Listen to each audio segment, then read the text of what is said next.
কলকাতার নারী চিকিৎসককে ধর্ষণ ও হত্যার প্রতিবাদ কর্মসূচিতে সংহতি জানিয়েছেন বাংলাদেশের শিক্ষার্থীরা। শুক্রবার রাতে ঢাকা বিশ্ববিদ্যালয়ের ক্যাম্পাসে বিক্ষোভ মিছিল, মোমবাতি প্রজ্বলন ও প্রতিবাদী গান কবিতায় সংহতি জানান তারা।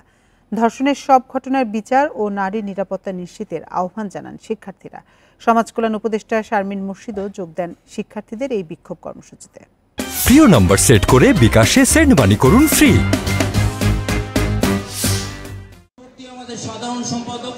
৮ আগস্ট কলকাতার আরজি কর মেডিকেলে এক চিকিৎসককে ধর্ষণের পর হত্যার ঘটনায় বিক্ষোভে উত্তাল ভারত।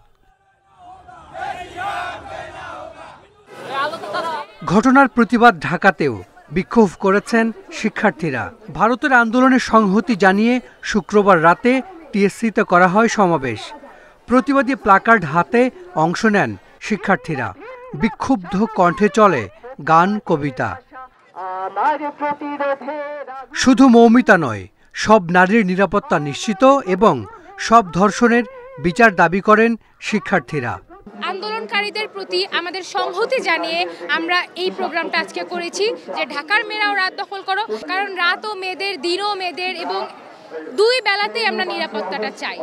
এই রাস্তায় হাঁটতে, এই শহরে হাঁটতে, এই দেশের মুদি দোকানে যেতে, হাসপাতালে যেতে, স্কুলে যেতে চিন্তা না করে যে আমি একটা মেয়ে, আমি রাস্তায় বের হতে পারবো না, এই ভয়টুকু যাতে তার মধ্যে না আসে। রাষ্ট্রযন্ত্র যাতে এমন থাকে যে রাষ্ট্রযন্ত্র নিশ্চিত করবে যে এই দেশে কেউ হ্যারাসমেন্টের শিকার হবে না, কেউ ধর্ষণের শিকার হবে না।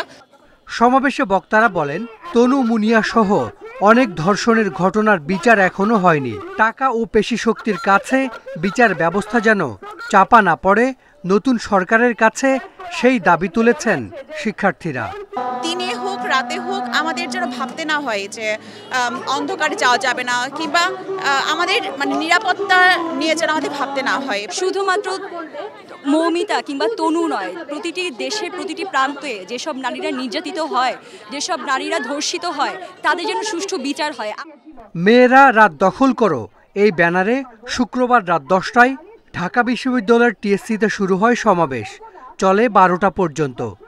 এছাড়া ঢাকার বাইরেও বিভিন্ন বিশ্ববিদ্যালয়ে নারীর প্রতি সহিংসতা বন্ধের দাবি তোলা হয়েছে।